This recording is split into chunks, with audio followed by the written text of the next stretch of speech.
South Indian খাবারের মধ্যে ধোসা আমার খুব পছন্দের। কিছুদিন আগে বাড়ির পাশের একটা ইন্ডিয়ান রেস্টুরেন্টে গিয়ে ধোসা ট্রাই করলাম। তারপর থেকেই মনে হচ্ছিল একবার বাড়িতে বানিয়ে দেখা যাক, তাই আজ বানিয়েই ফেললাম। ফার্স্ট টাইম ধোসা করছি, কিরম হবে দেখা যাক। ফার্স্ট ট্রাই কিরম হয়, ভয় লাগছে।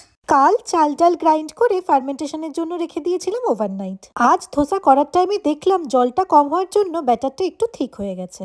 আগের দিন আবার রাজমাও ভিজিয়ে রেখেছিলাম, তাই আলুর তরকারিটা বানিয়েছিলাম রাজমা দিয়ে। ছোটবেলায় মনে আছে পাড়ায় পাড়ায় এক সাউথ ইন্ডিয়ান ভদ্রলোক আসতেন ধোসার গাড়ি নিয়ে। এক একটা ধোসার দাম পড়তো 5 থেকে 10 টাকা মতন।